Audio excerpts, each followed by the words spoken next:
Welcome to a Community Partners interview where we explore the organizations, opportunities, and resources that look to make change in our daily lives. I'm your host, Davy, and you're listening to Voices for Ability Radio. All abilities, all the time. Today, I'm joined by Jennifer Miller, the Executive Director of Reach Center. Reach employs qualified staff who possess experience working with exceptional young adults. This program also supported by volunteers who enrich the lives of participants by providing socialization within the program and the community. Most participants who register for 2 days per week, but may also register for 1 or 4. Be more, depending on their circumstances and availability of space in the program. Participants are taught using a holistic approach centered around focus on social learning opportunities, skill acquisition to foster independence, and individualized goal setting. To do this, they have 4 streams: life skills, wellness and fitness, health and nutrition, and creative expressions and art. Reach Center's mission is creating community and providing opportunities for acceptance and growth. Thanks for joining us today, Jennifer. Thank you for having me. Well, it's our pleasure. Now, to begin, for any of our listeners who've been, who've been listening for a while now, why don't you start off by giving us a little insight into you? Perhaps say, what inspired you to work for Reach and with individuals with disabilities? Sure. So my background is actually management consulting, and I'm the past president of Autism Ontario Grey Bruce and former trustee of Blue Water District School Board. And so the Reach Center approached me and asked me to help out with their strategic plan. And I took a look at their documentation and said, you don't waste your money yet. Go away and do a list of homework and then come back in 6 months and we'll talk. They came back in 6 months and said, we're a volunteer-led board and we don't know how to do those things. So can you help us out? So that was about 7-8 years ago. I said, sure, I can do, 1 day a week for 6 months to help you get established and sorted and help you to be on the path to fulfilling your vision. And then I made the mistake of meeting the participants and getting to know them and realized that they deserve so much more. So now I am the full-time executive director of the agency. I also have a son on the spectrum. So I have a unique understanding of what caregivers go through and why programs like Reach are so important for families. Absolutely. And the fact that passion continue to grow for you, that's absolutely inspirational. And I got to say that I'm just absolutely floored by it. Now, that being said, continuing on the note of being floored, in preparing for our conversation today, I did a little bit of digging into your websites and sources of that nature, and what I found absolutely floored me. I noticed that you offer 2 programs called Social Enterprise and the Good Neighbor, respectively. You also have something called the Jones Family Respite Fund. So, with that being said, do you think that you can give us a little insight to each and every one of these unique facets? Sure. So Reach is a registered charity that receives no government funding whatsoever. So we rely on grant writing, fundraising, donations, and a lot of groveling on my part to deliver the program that we do. So to supplement the agency, we do a lot of social enterprise initiatives and partnerships with community because the population really does acquire skill more effectively when they're learning by doing and contextually applied. So they can be at the center and work really hard and do a great job figuring out how to, give change for a cup of coffee.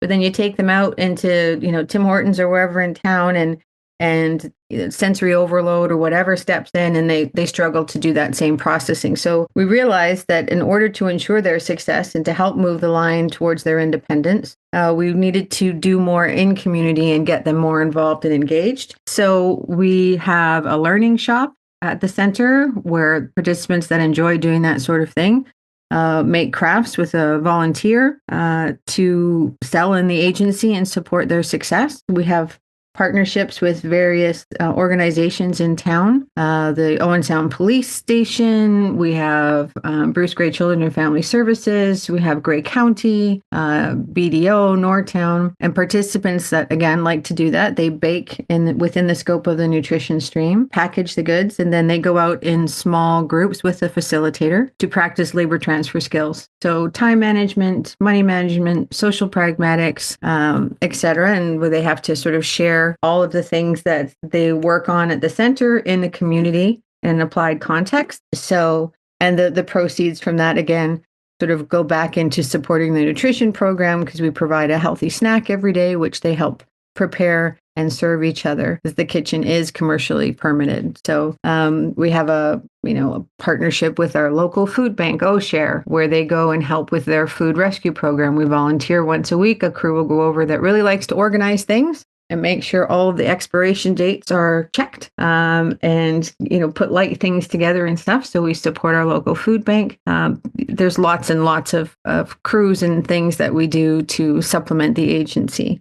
So that's within the scope of social enterprise. We also have a partnership with public health, where we do the harm reduction kits for seniors with diabetes and those struggling with opioid addiction. And again, all of the things that we do feed into sort of three strategic pillars or priorities: skill acquisition for independence being the first and foremost. And what independence looks like is different for every single participant and is very individualized in our approach. Meaningful contribution to community is the next sort of bucket. And then friendship is the last one. So everything we do has to connect the dots to one or ideally all three of those things.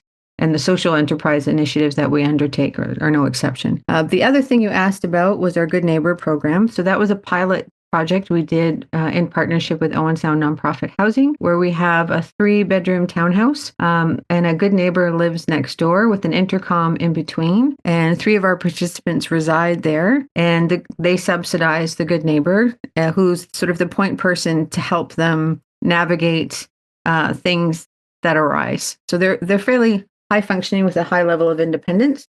But for example, if the toilet overflows, the sky's not falling, they can just call the good neighbor next door, and she's right there to pop over and help them out. So that's an initiative, a pilot project that we did that's been quite successful. And what was the last thing you asked about? The Jones Family Respite Fund. Right. So that was a gift from a private benefactor that gave us some funds to support families in crisis, or families that needed some help. So we have used that at times to subsidize participants attending the program, because it is a fee-for-service model. And I can explain a little bit more about that in detail a little later. But so that's a fund that was gifted to us that we use exclusively to support families in crisis. That's absolutely amazing. And on a bit of a comical note, I guess that's a bit less groveling that needed to be done, correct? Yes, they approached us in that instance, which is really nice. I mean, the funds are separated and not commingled, obviously, with our operating funds. But it's a very nice thing to be able to do for families in need, without a doubt. And in charity work, every little bit counts. I'm sure you can agree with that too. Oh, yeah. And now, on that note, of course, with all the different streams that you have to support the community, when it comes to sort of assigning these supports or resources, what's the process like for determining what's needed or what's required? So if I'm understanding your question right, so our staff to participant ratio is 1-6. And so each group gets all 4 of those stream touch points in the course of a day. The facilitators that I have are fantastic, not only at what they do, but they're exceptional human beings, and they measure their success by the gains that they see in our program participants. And so they provide a program plan, and we have to source every cheese string and glue stick that we used for delivery of the program. Everything we do for snacks, etc., we have to fundraise and figure out. So it definitely is a process. Wow. Did it answer your question? Absolutely, it does. Absolutely. And on the note of participants, mm-hmm. Are there any restrictions to becoming one at Reach Center? Say age, caregiver, disability type, anything of that nature? Not particularly, no. I'm really bad at saying no. However, the only hard line I have is violence and aggression. I have a zero tolerance for that, because we have a service rate of over 100 a week. So that's a lot of vulnerable people in the space. So that is just something that doesn't work, because the staff to participant ratio is what it is. But yeah, we have, a huge range of capabilities in the program, from, low functioning Down syndrome right through to high functioning, living, driving, working, Asperger's, and everything in between. So, it's a pretty awesome group of people, and they're very loving and tolerant and supportive of each other. We're like a family. and they bring me a lot of joy. And a 1-to-6 ratio, you said. So if my math adds up, and I apologize, I'm not necessarily the best at math. Numbers scare me, spiders. But for if the ratio is correct, that would mean one staffer for every 6 participants. Correct? Correct. Yeah, that's right. So on any given day, there's usually between 25 and 26 individuals with various challenges in the program. The reason it goes over the 6-to-1 on occasion is if they are attending with a 1-to-1 support. And there are instances where that is required. If, for example, their ability to benefit from all facets of the program, as well as sort of toilet themselves and various things, requires 1-to-1 support. Because of the ratio, I can't have a staff leave the other participants unattended to provide that level of care. So there are some that come with a support person, a DSW. So with that extra adult, we can slightly go over because I do everything I can to try to manage our wait list and get as many people in the program as I can to do as much good as possible. Absolutely. And from the sounds of it, be it staff or even participants, and it's quite an eclectic bunch. Seems like there's a place for everybody. No, I mean, so long as everyone's peaceful and not violent, of course. Exactly. Now, on the note of participants, without naming any names, are there any sort of success stories that you can share with us? So the definition of success is just as individual as the participants themselves. So, we had one participant. It took us, 3 months to help them make a grilled cheese by themselves independently. That's a success for me. They overcame a fear of the stovetop. They overcame fine motor issues. They overcame a variety of things, processing things, to be able to do that. That's a success. The other end of that, of course, we've had participants that have done really well in the program and have moved on to attend, a CICE program at Georgian College locally, because they've built up their confidence and their skills to such an extent that they're taking on new challenges and opportunities, which we're sad to see them go, but super proud and excited for their future and their opportunities. So that's a success. There's a 100 of them a week for sure. That's absolutely amazing to know. And yes, based on that, the definition of success in that sense is definitely tailored to the person. It's the person themselves, but it's absolutely amazing to hear that. Seems like success has happened almost on a whim. Yeah, I mean, it's a lot of research went into putting this program together. Best practice from, again, put on my consulting hat and approached it as a business challenge. And what are the best practices internationally that really have demonstrable results in helping the population acquire skill and continue to grow and learn and retain the knowledge once acquired. So the touch points that they get during the day, and it's a very structured program, are all work around those principles. So for example, in art, they're having fun, they're doing cool projects. We do a lot around, again, when you look at meaningful contribution to community as one of the pillars, we do a lot around repurpose, reuse, recycle.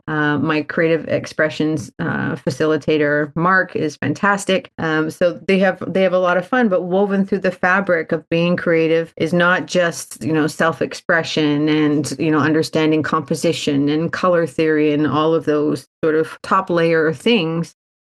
Is also theory of mind, neuroplasticity, working collaboratively on a final project. It's the same with fitness and wellness, which is another stream. They get an hour of each of these a day, and in fitness and wellness, they're having fun and they're being active and they're moving to help release kinetic energy so they can continue to take on learning new things and being open and receptive to new opportunities. But woven through that are self-regulatory strategies, what it means to be on a team, what it means to set goals and not have immediate gratification. And that's, across the board for everything that we do. So it's very, very strategic and intentional passive learning is woven through, but, they're having fun. And they're hanging with their friends, and there's a lot of joy. But we see so much growth in the participants that it's a pretty remarkable, unique program, if I do say so myself. Absolutely, and I'm definitely inclined to agree. And the fact that and on that note of having fun and the opportunities to the opportunity to again do so, to have fun and to hang out with friends, I noticed too that I noticed too that you have a part of, at least event wise, a race coming up called Race for Reach. Do you think that you could tell us a bit more about it? Absolutely. So we have two sort of big fundraisers that we do every year. And again, the approach to our fundraisers is not, just selling chocolate bars or what have you. It's really about trying to empower the participants to take some responsibility for their own success, because without a doubt, the center is their agency. They have a lot of input into the programming, what we do. We work really hard on helping them build being more autonomous and finding their voice. And you can't do that unless you respect what you hear. So the race and our fundraisers are no exception. The Race for Reach is on Saturday, June 14th at the Bayshore Community Center in Owen Sound, the back pavilion, and registration is open on our website, reachcenter.org/race for reach. And the participants start training in February, and they set personal goals, and they, work indoors at the Bayshore Center, tracking their endurance, building up their strength, tracking their times, trying to meet their goals. But they also go out and get pledges. So they talk to, again, practicing social pragmatics and advocating for themselves. They talk to their network of friends and family to get pledges to support the agency and their own success. So it's a big, fun, community, family-friendly event. We get lots of people that register from within the community that, aren't necessarily directly connected to the agency, which is awesome. People come out to run and support. It's a fun run walk, and I think it's 1 kilometer, 2.5 or 5K. You can walk or run depending on your ability. And we have, lots of fun stuff. We have a raffle and a silent auction. And one of our partners is Coca-Cola. They come out and provide water and Powerade or whatever. And it's a really good time. Sounds about that. Yeah. And apart from the race, are there any other events that Reach will either be hosting or participating in? Yeah. So, we're constantly up to something, to be quite honest. That's one of the perks of not being government funded. We can be very flexible and adaptable and seize the moment, which is great. We, are at the farmers market in Owen Sound tomorrow morning, selling, crafts and talking about the race. We have glow-in-the-dark shoelaces that we're giving every registrant this year to help lace it up for Reach to build awareness. So they'll be there for that as well. We have a community cafe, the Reach Roast Cafe. We open up in June, July, and August. And so that is 2:00, one day a week on different days, depending. So one week it might be a Monday at 2, the next week it might be a Wednesday at 2, the next week a Tuesday at 2, because we have participants that come 1 day a week, 2 days a week, 4 days a week, and every combination thereof. That way, over the course of a month, we ensure that everyone gets a turn, because all programming is done with an equity lens. So we open that up to the community, and they get to welcome guests into the center, and they have, they sign up to who wants to be the busser or the barista or the cash, and my staff works to support the participants that run the cafe. And it's pretty well attended, and it's pretty awesome. We have some volunteers that help make our patio space beautiful, with a sensory garden around the outside and an edible garden in the back and lots of flowers. And so it's a lot of fun, and they're terribly, terribly proud when they have a community cafe, and they work really, really hard. But it's a lot of joy when they see the community come out to support them too. So it's a lot of fun. I'll bet. And now, pivoting just ever so slightly for a moment to my favorite question that I love asking all of our guests on this show. In your opinion, what's one thing that you see happening repeatedly to individuals with disabilities that shouldn't be, and how do we collectively go about stopping it? Wow. So I have so many ways to answer that. I think that there are systemic issues. I think that individuals with disabilities, adults, are in legislative poverty, which is unbelievable what they're expected to live off of ODSP. Locally, there's another challenge, actually, that I've been working hard under the umbrella of advocacy to draw attention to, and that is the termination of adult protective services locally. And so There was over 160 open cases. And effective the 31st of March, they were no longer supported. So, trying to lobby our local MPP to try to say, hey, this is not acceptable. And the people least able to advocate for themselves won't be swept under the rug. What are you going to do about it? There's an interim plan that is, I guess, the quite comfortable position of this population. To be, thankful because it's better than nothing is still unacceptable. They went from 4 full-time staff serving Gray and Bruce to 1.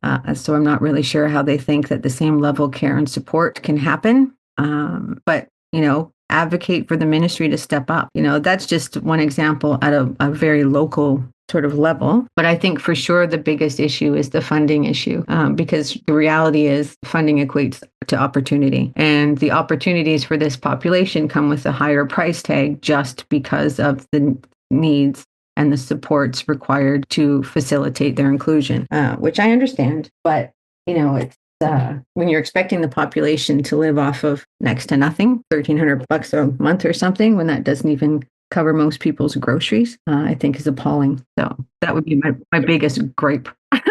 There's a long list. Absolutely. No, but it was it's an absolutely amazing response either way. Like, I mean, who wouldn't be upset with the systemic issue, with the at least that litany of systemic issues, or even those community level issues that basically leave people, living, barely living off of those ends meets. Yeah. It's awful. But that being said, your passion, your enthusiasm, and all of that, and every bit of your contributions to this community, considered. If our listeners are looking to get a bit more of that, find out more about the organization, what it has to offer, and how they can help, how they can be part of the action, how they can help lobby for that change that you're also advocating for as well. How can they find you? How can they reach you? Okay, so as you mentioned, our website, you can check us out there. It's reachcenter.org, and its center is re.org. You can check us out on Facebook. We're always up to lots and lots and lots of antics, and you can send us a message that way. You can certainly give us a call at 519-377-9204. You can shoot us an email at reachcenter123@gmail.com. You can stop in Monday to Thursday from 9 to 4 and say hi and have a chat. We're pretty open door. Anything that we can do to help answer questions. If you're interested in becoming a volunteer, there's an application form on our website as well. You just click on the Join Us tab. Same for if you're interested in becoming a participant in the program. You can fill in an application there and submit it to me. Then we would set up a tour and a chat and talk about fit and all the rest of it, see if we can figure something out. And donations, of course, are always welcome. I would be remiss if I didn't say it takes a village. We're really blessed with the community and the support that we have, but there's no shortage of need for sure. Absolutely. And with that, thank you again, Jennifer, for joining us today. This was an absolutely amazing conversation that we've had. So thank you. Thank you for having me. Of course. And with that, we've reached the end of yet another amazing interview. You're listening to Community Partners presented by Voices for Ability Radio. All abilities, all the time. I'm your host, Davy O. Be safe, be kind, and I'll see you all next time.